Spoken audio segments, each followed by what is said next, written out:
Welcome to the Cyber Business Podcast, where we feature top founders and entrepreneurs and share their inspiring stories. Now, let's get started with the show.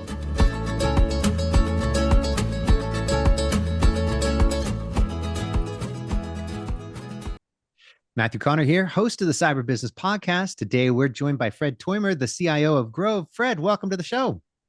Thanks for having me on, Matt. Excited to be on here with you. Well, thanks for coming on. Before we get too far in, a quick word from our sponsors. This episode is brought to you by cyberlynx.com. That's cyberlynx.com.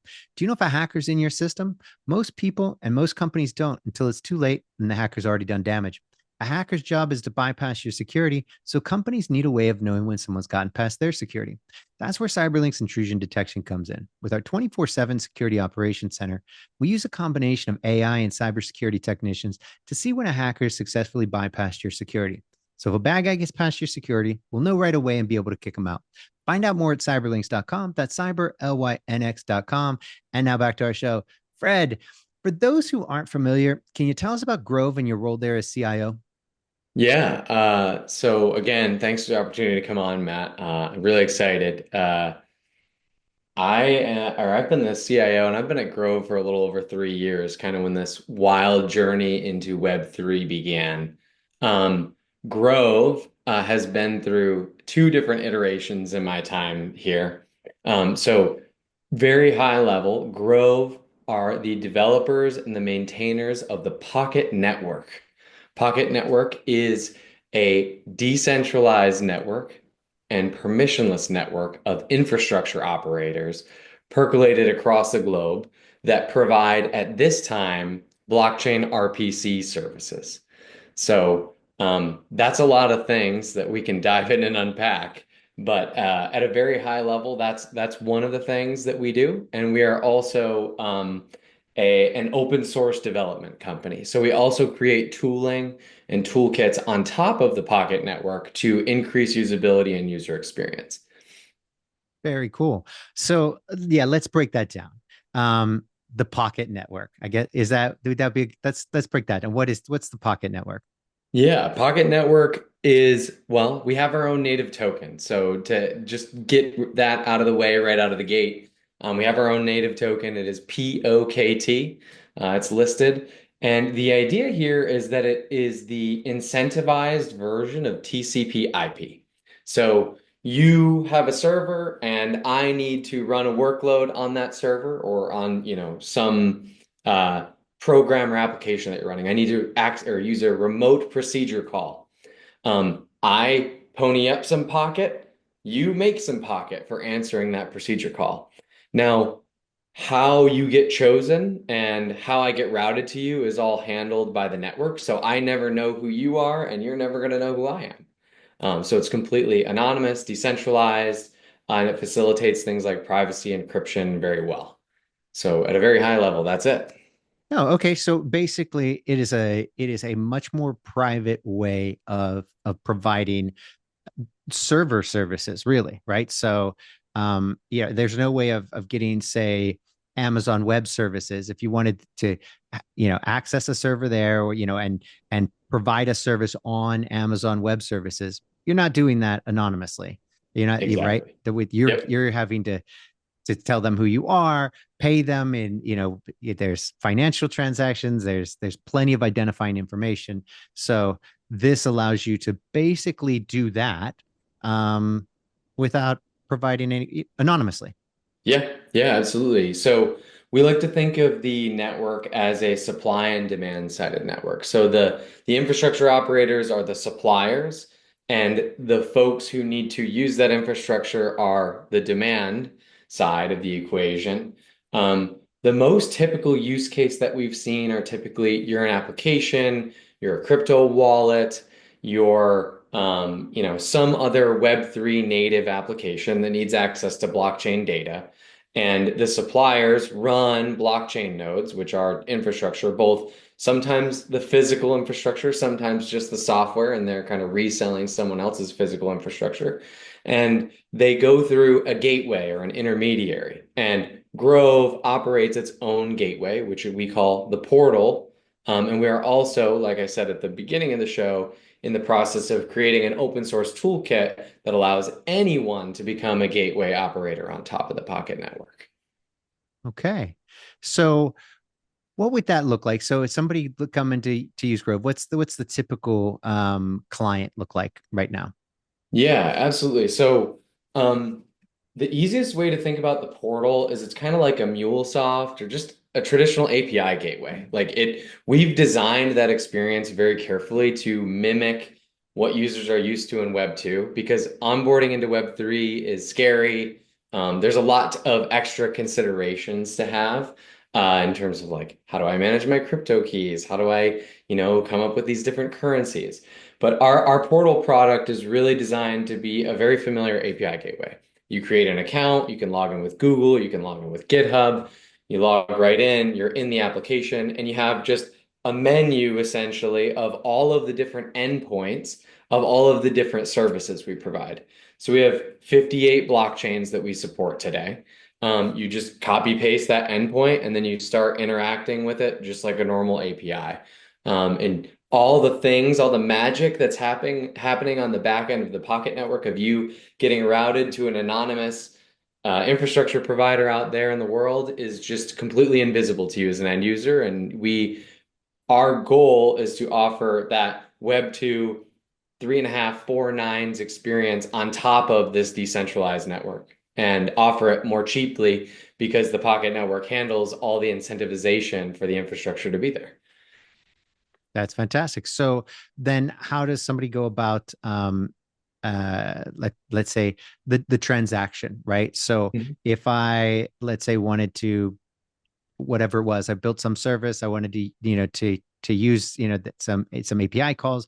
How does the transaction take place? How do I get there? Sure. Yeah. So right now we offer regular payment rails in the portal. So you come in as a user, and if you exceed what we offer on our free tier, you plug in a credit card and you pay us through Stripe. It's all very transparent. It's a very typical experience of any SaaS product out there. On the back end, what's happening is we are procuring Pocket. We are staking Pocket applications with that Pocket. And that allows us to conduct a certain amount of relays on the network. And as those relays are processed, there's a parameter on the network which dictates how much Pocket gets minted and then rewarded to the individuals providing the infrastructure. Very cool. So that's actually happening there with you. So as you interact with it, unlike say a Bitcoin where you're mining it, Yes. instead you go straight to Grove, and Grove handles all of that. And so then the payment. So if you wanted to say, I don't know, if it was I suppose I noticed you got like Ethereum, you've got all Yep. kinds of, as you said, what was it, 50 some 58. 58. So if you're one of those, then you're paying them in Pocket, or are We you are paying? paying them in Pocket. All the supply and demand is facilitated in our native token.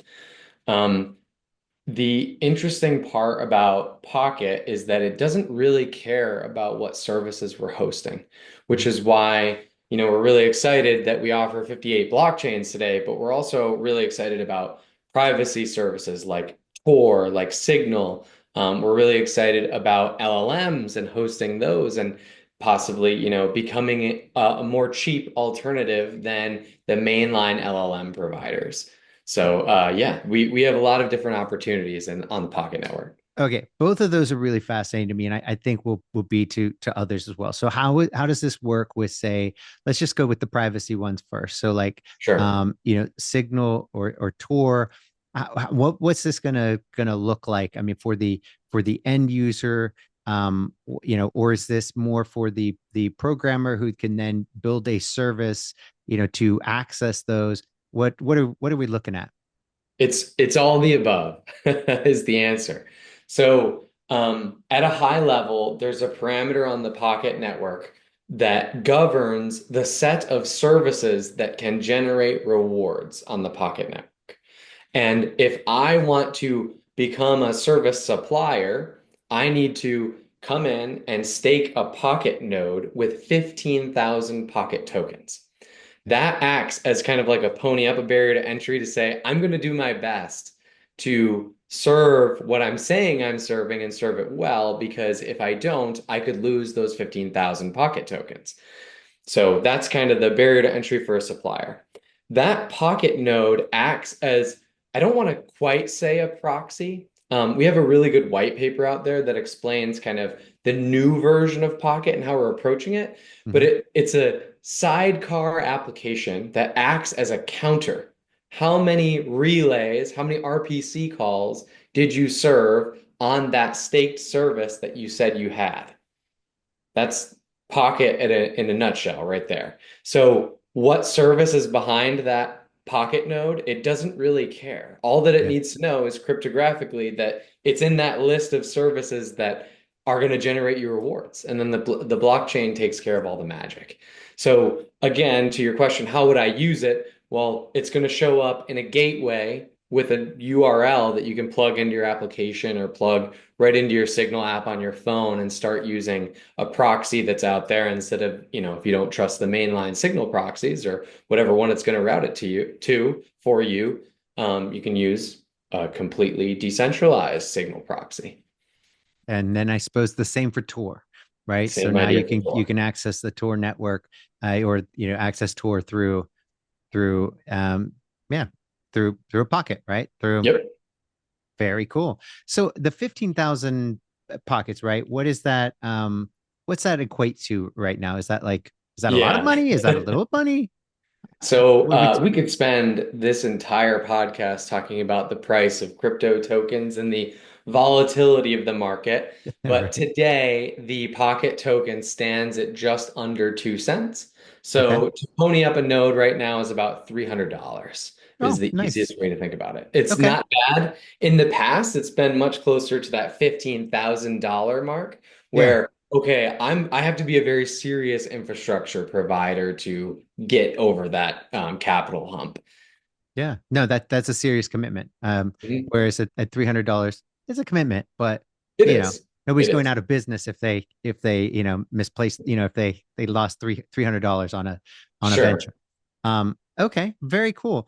So, and then how does the LLMs, how is that going to work? I mean, is that eh, so? I mean, I get the idea, and I think most people, get the concept, where it can be rather, um, uh, let's say, intensive in terms of processing power to host and provide the LLM service. So Absolutely.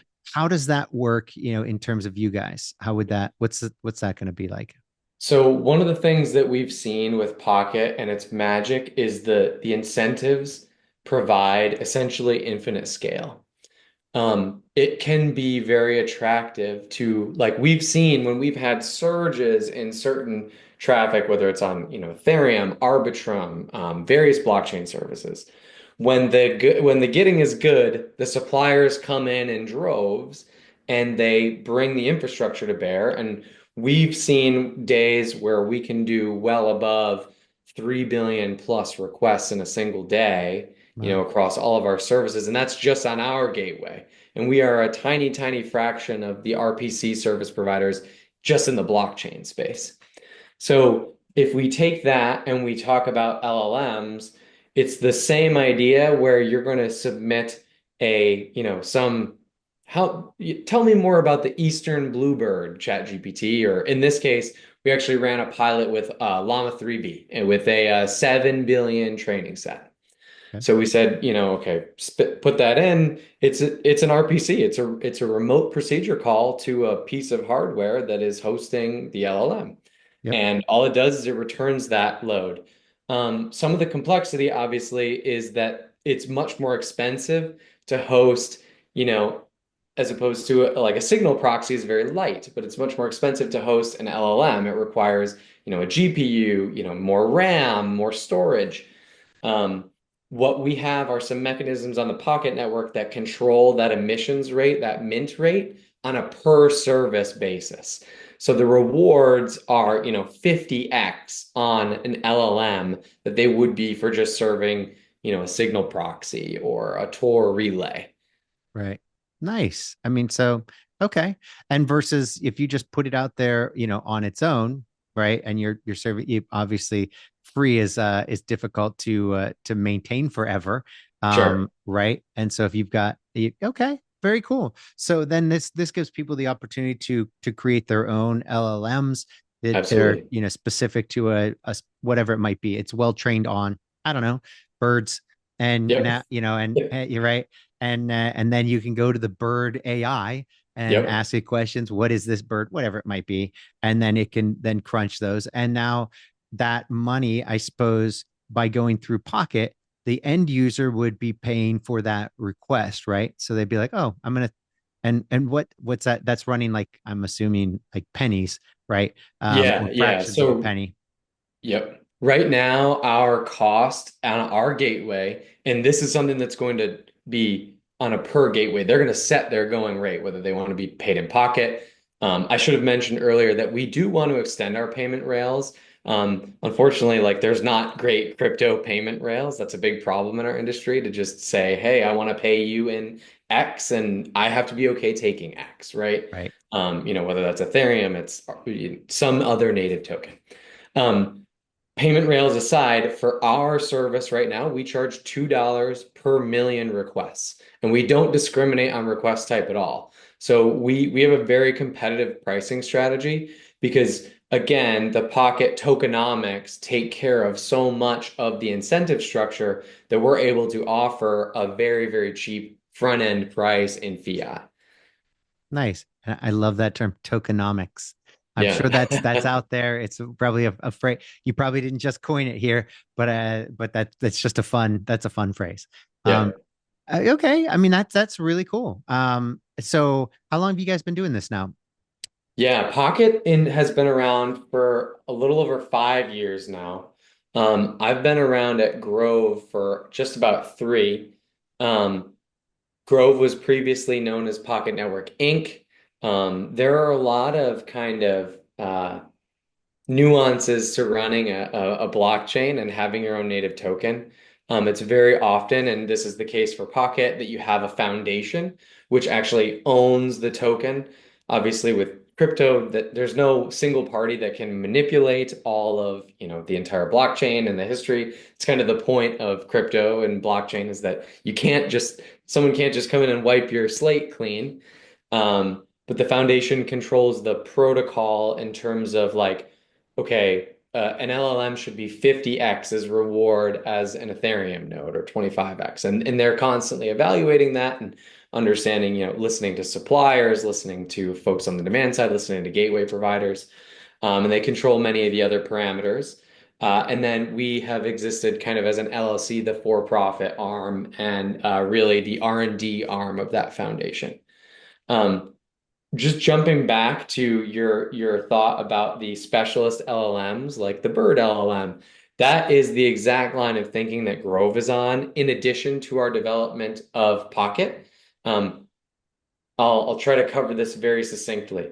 We are in the process of upgrading the Pocket blockchain from its existing version, Moors, which effectively is a beta. It's a 5-year-old Tendermint fork chain, and we are upgrading it to our version Shannon in Q2 of this year, which is a Cosmos chain, and it is it's all up to date. It's integrated with the Cosmos and the EVM ecosystems very nicely.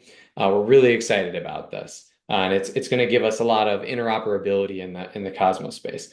But to the specialist part, we're also really excited about that because we're developing a toolkit path which can be checked out. It allows anyone to become a gateway operator on Pocket. And so if you wanted to become not only the Bluebird LLM host, but an LLM gateway where you charge fiat for your services, you have a full end-to-end toolkit to say, I'm a gateway operator, I offer an LLM, and I'm, that end-to-end provider. I can provide a Web2 experience of hosting my own LLM on Pocket Network. Huh.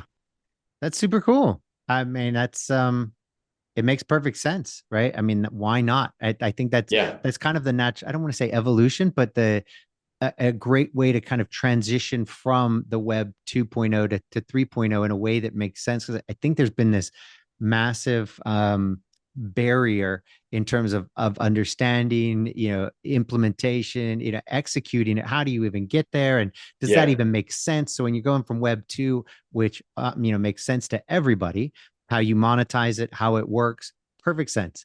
Web 3 makes no sense, right? I mean, like to the average person, like, I don't even know how I get there, right? And then, and then you think about the average business person who's like, okay, how do we monetize that? And it's like, I think it falls apart, right? The amount, Absolutely. the kind of the barrier to entry is steep, and then if the learning curve is so high for the provider, it's how do we make that user friendly for the end user to where they're actually going to do it. I think there's got to be a bridge, a clear bridge between two and Web 2 Yep. and Web 3 to where it is just user friendly. It's that Amazon, focusing on the user experience where it's so easy. You make it Yep. so easy, people obviously they want to use it. The second things get hard, people are less likely to use it. There's got to be a bigger incentive.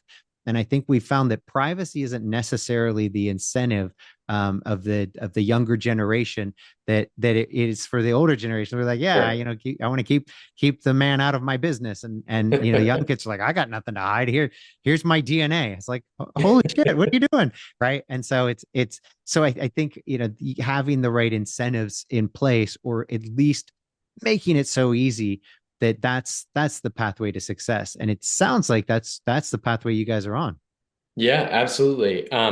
We realized quite a few things after being in this industry. One, we are never going to be like the be all end all SaaS service and be able to provide a competitive and great service for hundreds and thousands of different services across LLMs, privacy apps, blockchains. One of the big issues that a lot of our customers have had in us providing 58 blockchains is when you're using a decentralized network, there could be adversarial actors. How are you SOC 2 compliant? And this is really the thing that keeps me up at night as a CIO, right? Is I've got security concerns, I've got risk concerns, I'm concerned about man in the middle attacks. And how do you handle all of that? Well, the way that Pocket handles all of that is that that can't really be solved on the blockchain protocol level. I mean, we've looked at some of that and like there are some things that can be done, but really that falls on the gateway provider. And so Path is designed to be extensible and customizable to say, if you want to use a private subset of the Pocket Network nodes that you have trust in, you can configure it to be a trustful gateway. We are a trustless gateway, and we just say, hey, we filter by quality, and we say, okay, speed, and are you returning responses that you're supposed to return, right? We don't do data integrity though. Like there's no way. How do we know when we're presented with hundreds of blockchain nodes, which one is right? This is something that, is a really hard thing for a lot of people coming from Web 2 because it's like there's a database there and it has an answer in it. But in Web3, you've got these crypto nodes that are talking to each other. They're gossiping. That's the term that we use. They're gossiping to one another. So if you ask this guy, what does the bank account for this person say? He might say $100. And that person might add $1, but it went to this node over here. And this one says 101. And then they cryptographically verify over time that it's 101. But if you get this node, it's still going to say 100. So we don't handle the data veracity. What we try to do is we say, okay, of the ones that we have now, what block height are they all on? And are they returning valid responses? And who is the fastest? And so we say, okay, this is the fastest, best answer that we have for you right now. Now, if you wanted to run a private subset of nodes on the Pocket Network, that is your prerogative on Path. We aren't going to stop you. Go to town. Get SOC 2 guarantees on the nodes that you want. Do that. That's kind of our methodology and why we're very keen about an open source future for Path and for growth. Well, see, the thing that I find interesting. So even so let's look at SOC 2, right? You brought that Mhm. up, and I think the interesting part is a lot of times people try to keep that focused on, say, let's say you're I don't know, you've got some SaaS, right? Your Mhm. Bluebird AI, that is your web, your portal. People go there, they get their Bluebird, kind of information from your website. And then when they look at the SOC 2 portion, when they go for their compliance, even, and so, coming at this from the cybersecurity perspective, Mhm. the interesting part is people often try to say, look, we just need to secure this, our gateway. Yeah, We just need to secure our website. Okay. Just like when you secure your business, most of the time, the biggest, problem is the end user at the keyboard in your company. And so absolutely. so what I think is really interesting, and SOC 2 tries to bring people to that. I've also been a part of too many SOC 2, compliance audits to where they take everything out of scope, and it's just like, nope, just this.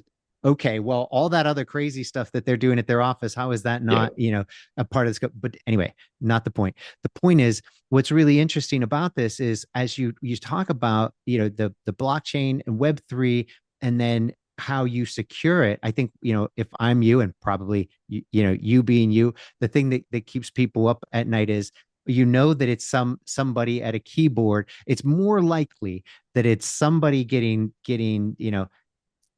conned, whether it's from social engineering, whether it's some email or something, and they click the wrong thing, and or they grant something, then they end up giving somebody access to something they shouldn't have, Yep. versus them cracking your code, if you will, Yeah. right? Finding some new kind of unique way in. Yep. Okay, yeah, it's maybe, but the odds of them finding that kind of tiny little, hole in the it's not very likely, right? It's Yeah, much exactly. easier to go after Joey, when you just call him up and be like, hey Joey, I'm the new blah blah blah. Oh, okay, here, let me give you, and boom, you're in. I mean, I think MGM was a great example of that, where they're spending Yeah. millions of dollars on cybersecurity, and and yet it was social engineering that got the hackers in, not some novel hack. So I think, for me, I think that's always the thing. And so I look forward to how it kind of, I got to ask you, because you're kind of on the cutting edge of Web3, and that kind of cybersecurity balance. How do you guys go about it without obviously disclosing any sort of thing? But in general, what's the focus, and what's cybersecurity for Web 3.0, the Web3 future look like? Yeah. A lot of the chains themselves go through security audits by third-party firms just to make sure. But I think the more important thing is that everything in Web3, the blockchains themselves are 100% open source. I would be very wary of a blockchain that's closed source. Right. Um, so I would just put that out there, because if you can't, the whole point of Web3 is like, don't trust, verify. Like, we call it a trustless ecosystem, a trustless environment. We don't trust, we verify with math, cryptography. That's the basis of it. So if the code isn't open source, how can you trust it? If I can't go through and verify it and eyeball it, and what we see is that actually has a multiplicative effect on our development. The Pocket blockchain, while primarily maintained by Grove, has seen major contributions by many other third parties. Um, this is a great example of tokenomics in action too, is because they get rewarded in the native token. So the foundation has a set budget in Pocket tokens, and they're free to award them to cybersecurity auditors. I have them approach me all the time. We get cold emails. Hey, you've got this bug. I'm gonna fix it. We have a very clear bounty program. We just pay it right out. We don't even blink. We say, yeah, that was totally worth it. Thank you for fixing that. Thank you for plugging the hole. Here's a nice reward for you. Yeah. So again, we're really keen on this open source future, and to the security posture, like, we're kind of outsourcing it almost. I won't say like internally from an operational standpoint. We obviously have, our things that we do. We aren't SOC 2, we aren't ISO, because it's very difficult with the way that we rely on a decentralized network. But we obviously have a security posture that we have internally.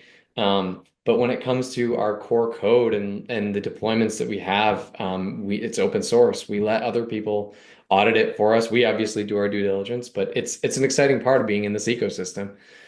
Do you see a kind of SOC, a SOC 3, if you will, a SOC, 3.0 kind of audit, where they can, kind of where you can get that, or do you see that as not really necessary? As in, I mean, obviously, I totally agree with you with the trustless kind of premise Yeah, of the blockchain. Obviously, that's so much better, and you're spot on. It makes you wonder about all the proprietary software out there. It's like, do they just do that because they don't want you to see all the, all of the holes in the code and all of the 100%? I mean, sure. 90%, right? Right. Yeah. The other 10% is they want a competitive advantage and they don't want people to catch up. So, but on the security side, do you see a future where that might be possible, or is there no value to that, where you could say, hey, look, we're SOC 3.0, compliant.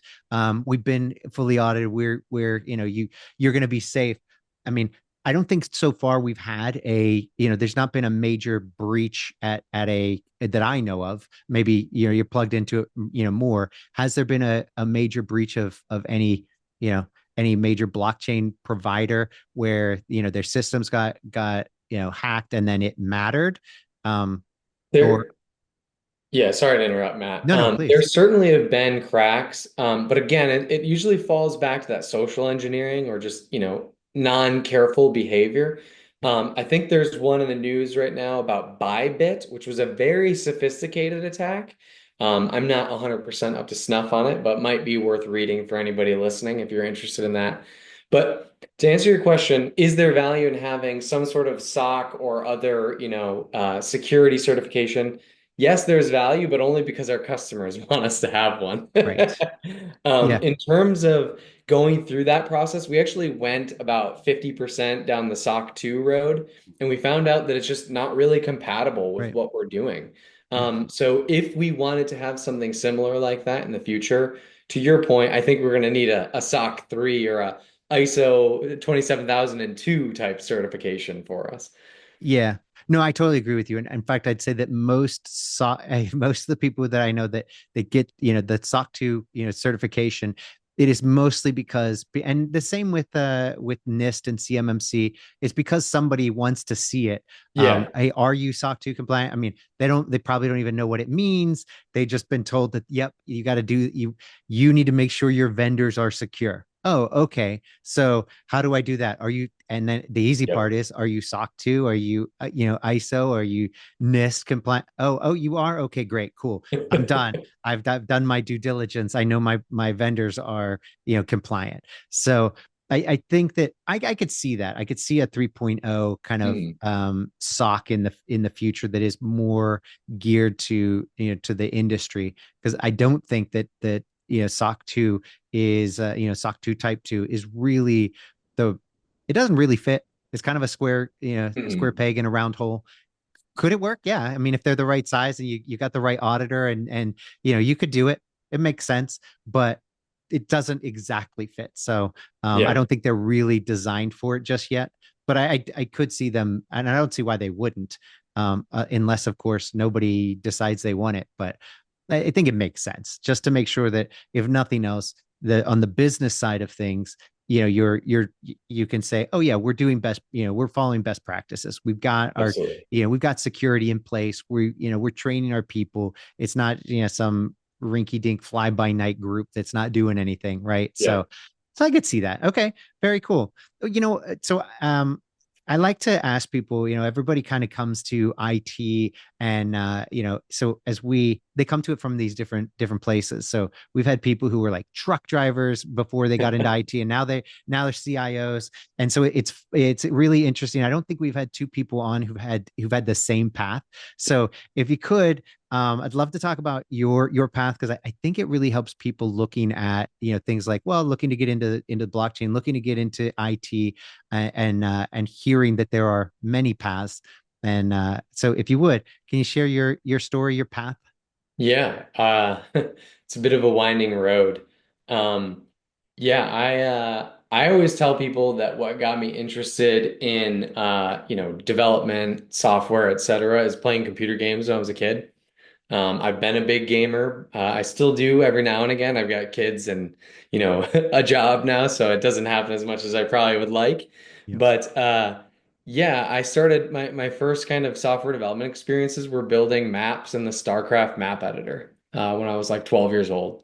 So I got really into that for a while. I took every computer class I could in school. I'm kind of classically trained. I'm a computer science major, math minor. And I started out my career at Epic. So Epic Nice. Healthcare, not Epic Games, but Yeah, yeah, Epic no. Healthcare Mhm. Madison. Yeah. So I worked there for 2 years, and then I've worked in healthcare IT, fintech, architecture tech, a lot of startups along the way, and just kind of landed in crypto post-COVID, kind of on a whim.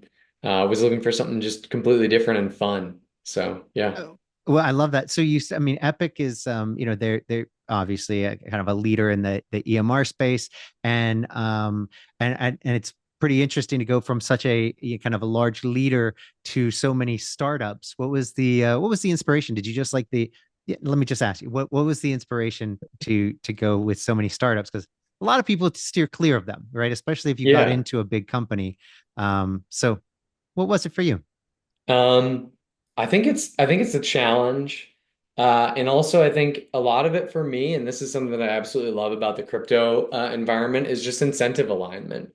When you're at a big company and you're a small cog, like I always have to ask myself, what is your incentive to really keep growing? Like, is a 5% or 3% year over year raise enough of an incentive to row the boat and row hard?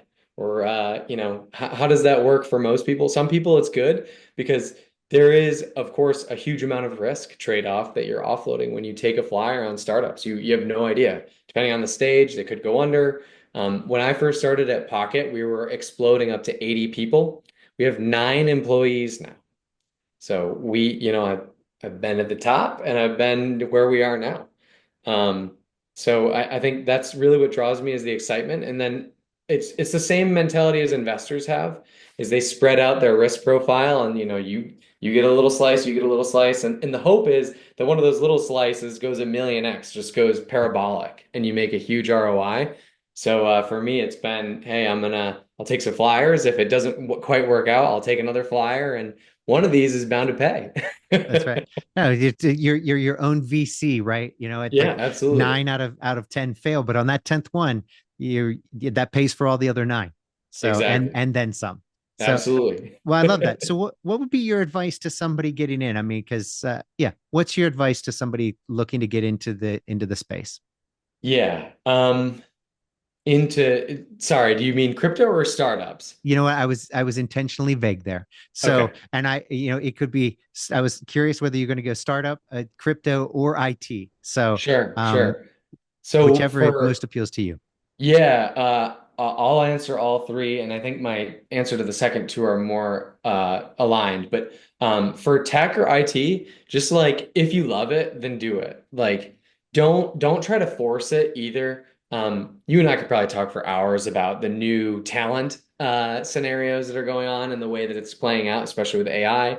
I will say this, our team of 9 individuals produces 5x what we did when we were 80 individuals, at least. And it's because we're AI augmented now. We didn't have the technology 2 years ago. So if you don't love it and have like a really good understanding of what you want to do and how to augment yourself and take yourself from a 1x to a 10x to a 10,000x contributor, the tech landscape is shifting very rapidly underneath you. So like be prepared for that. Um, that's the tech. On the startups, again, it's do something that you like and that you're genuinely interested in, and take offers and flyers that are more generous on equity or something similar to equity in a company than they are salary aggressive. Obviously adjusted to your lifestyle and your risk profile. But um, I have found that it is much more valuable to have a slice of a pie that is expanding than to have, just dollars that, they come and they go and there's inflation and, all of those sorts of fun things. And then for crypto specifically, like, uh, I would only tell people to get in if like you are ready for the absolute Wild West.